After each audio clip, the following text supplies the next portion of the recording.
안녕하세요. 마인드스톰 인벤터 앱을 활용한 레고 스파이크 프라임 인공지능 교육 자료 3차 시 인공지능 테마파크 만들기 첫 번째 시간입니다. 첫 번째 시간으로 얼굴 인식 출입문을 활용한 인공지능 테마파크에 대한 도구를 한번 만들어 보도록 하겠습니다. 해당 수업의 기호는 아래와 같습니다. 이제 이번 차시부터 레고 마인드스톰 인벤터 앱을 본격적으로 활용해보는 차시입니다. 인공지능 테마파크 만들기라는 테마를 가지고 다음 차시까지 수업이 이어지게 됩니다. 이번 차시에서는 인공지능과 스파이크 프라임을 연동하여 얼굴 인식 테마파크 출입문을 만드는 활동을 통하여 학생들이 인공지능을 스파이크 프라임에 실제 적용할 수 있는 예를 체험하고 익히는 데 주안점이 있습니다.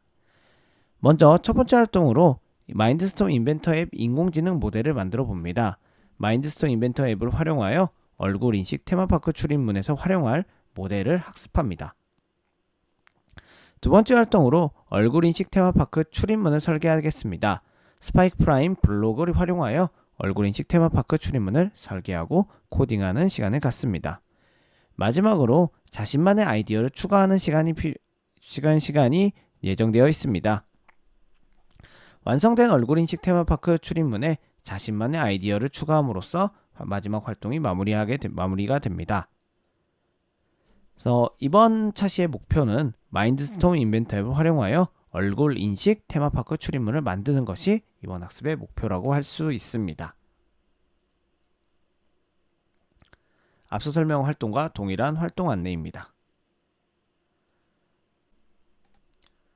첫 번째 시간으로 지난번에 배웠던 인공지능 모델 학습하기를 동일하게 진행을 좀 해보도록 하겠습니다. 얼굴 인식 출입문 역시도 인공지능 모델이 필요하기 때문에 이미지 모델 학습을 진행을 해보겠습니다. 동일하게 왼쪽 하단에 확정 블록을 추가를 해주시고요. 머신러닝을 켜주셔야지만 인공지능 블록을 활용하실 수가 있습니다. 새 모델을 클릭하셔서 새로운 인공지능 모델을 생성해 주시고요. 지금은 이미지를 활용할 거기 때문에 이미지를 만들어 주시면 되겠습니다. 네, 여기까지는 이전 차시에서 학습한 내용과 동일하기 때문에 빠르게 설명을 드렸습니다. 여기서 이제 클래스를 추가를 해주시면 되는데요. 클래스는 4가지를 추가를 해주도록 하겠습니다. 요리사, 해적, 보라, 해당 없음이라는 이제 4가지의 클래스를 추가를 해줬는데요. 요 3가지의 그림은 다른 그림으로 대처하셔도 무방합니다. 저는 이제 그 레고의 그림에 해당되는 그림을 이제 이런 이미지 사이트에 있는 그림으로 대체를 해보았습니다. 네, 요리사 해적 보라색 같은 보라색 머리 여성 같은 경우는 일반 클래스로 뒀는데 마지막에 해당 없음이라는 클래스를 추가했습니다. 요건 이제 뒤에 가서 더 자세히 설명을 드리겠지만은 그냥 일반적인 배경을 찍은 해당 없음 클래스를 추가하여 인공지능이 조금 일반적인 경우를 좀 구분할 수 있도록 좀 명확하게 학습을 할 수 있도록 4가지의 클래스를 추가하였습니다. 총 4가지 클래스가 되도록 머신러닝 모델을 제작을 해주시면 되고요.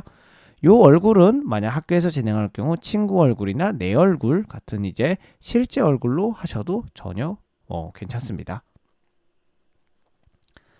자, 저희가 지금 만들 목표가 얼굴 인식 출입문 인공지능 모델이기 때문에 특정 인물한테는 이제 문이 열리면 안 되고, 그리고 이제 정해진 통과된 이미 등록된 얼굴의 인물에게는 이제 통과가 되는 형태로 만들어야 됩니다. 그래서 해적 얼굴만 통과를 못하고 지금은 이제 나머지 얼굴은 통과를 할 수 있도록 출입문을 한번 제작을 해보겠습니다. 그래서 일단은 이렇게 인공지능 모델을 만드는 것까지 이제 완성이 되셨으면, 자, 두 번째입니다.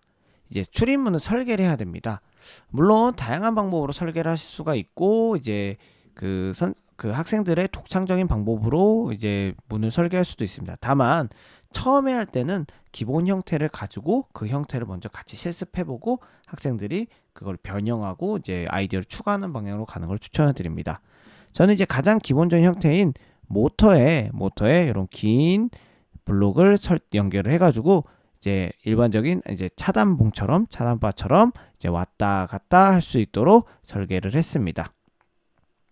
그래서 허브와 이제 모터를 이용을 해서 모터를 이제 고정을 시킨 다음에 요 차단봉이 왔다 갔다 하도록 설계를 하였습니다. 그래서 이제 작동 방식은 이렇습니다. 만약에 어떤 인물을 이제 컴퓨터의 카메라에 인식을 시키면은 이 사람은 통과시키면 안 된다 하면은 통과시키면 안 된다라는 이제 무서운 얼굴이 뜨고요. 이제 요 열리지 않습니다. 다만 통과시켜도 되는 인물이 만약에 비춰진다면 이렇게 웃는 표시가 나오면서 이제 이게 열리도록 하는 프로그램을 한번 제작을 해보겠습니다. 그래서 요 문에 대한 설계 같은 경우는 얼마든지 변형을 하셔도 좋습니다. 저희는 지금 목표가 인공지능 모델을 실제 스파이크 프레임과 연동하는 데 목표가 있기 때문에 요거는 참고 삼아 활용하시면 될 것 같습니다.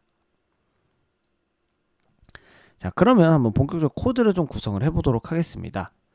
먼저 통과시켜야 할 얼굴 코드와 그리고 통과시키면 안 되는 얼굴 코드를 확실하게 구분을 하셔야 됩니다. 저랑 동일하게 가실 거면은 이제 앞서 예시로 보여드린 코드랑 동일하게 가시면 좋겠지만은 혹시 다른 얼굴, 친구 얼굴 혹은 학급 학생 얼굴로 하시거나 하실 때는 요 클래스를 이제 구분되게 정해 주셔야지 헷갈리지 않으실 것 같습니다. 자, 먼저 그 프로그램을 시작할 때를 가져와 주시고요.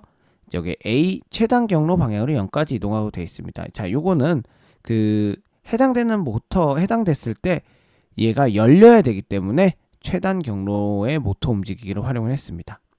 그리고 아까 제가 처음에 보여드렸지만 해적 말고 요리사 보라색 이제 머리를 가진 여성이면은 이제 문을 열어야 되기 때문에 요리사와 예측이 보라색일 때는 또는 블록을 이용해서 둘 중에 하나일 때는 이라는 거를 만약 블록에 넣어 주었습니다.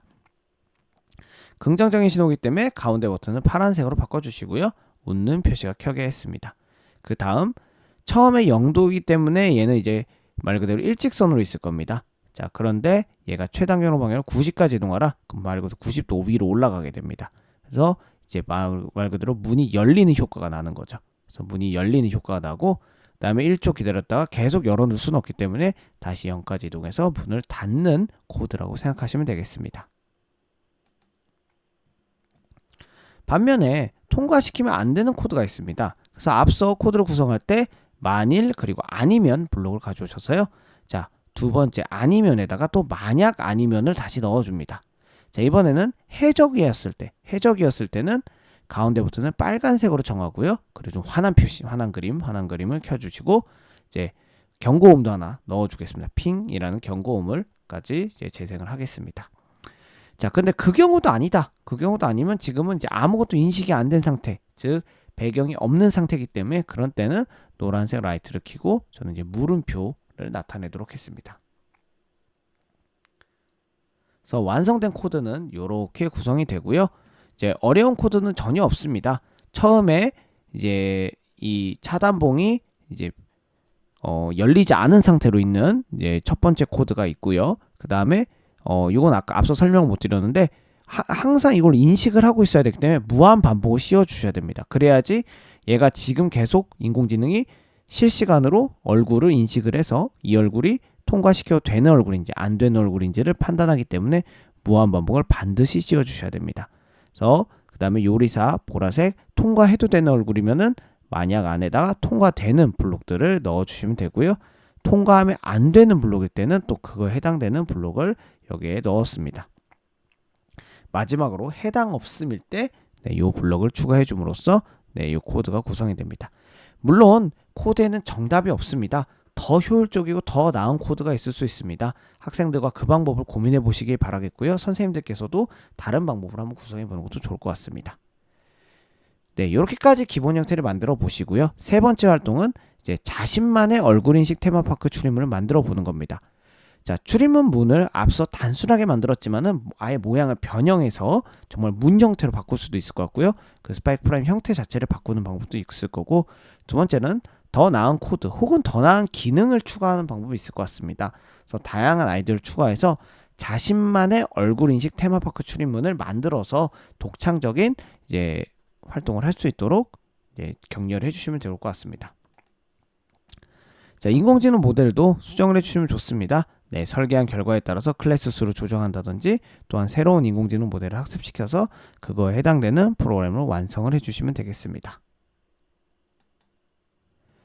완성된 아이디어 같은 경우는 꼭 반드시 제작하신 거를 공유하시는 걸 추천을 드리고요. 그건 이제 코드를 공유하는 경우도 있을 것이고, 혹은 완성된 작품 자체를 공유하면서 학생들이 다양한 친구들의 그 작품 속에서 내 아이디어의 AI들을 다시 한번 돌아보고 또 더 나은 아이디어가 없는지를 좀 확인해보는 시간을 갖는 걸 추천드리겠습니다. 네, 정리를 해보도록 하겠습니다. 마인드스톤 인벤터 앱을 좀 이해를 해보면요. 클래스 3개 이상으로도 인공지능 모델이 충분히 제작이 가능합니다. 또한 스파이크 프라임으로 이 구조부를 직접 설계해서 앞서 학습시킨 인공지능 모델을 연동시킬 수 있다는 게 최대의 강점이 되겠습니다. 마지막으로 얼굴 인식 추리물을 직접 변경하고 아이디어를 추가하면서 다양한 아이디어를 창출할 수 있으니 해당 활동들을 학생들과 즐겁게 해보시면 좋을 것 같습니다. 네, 고생하셨습니다.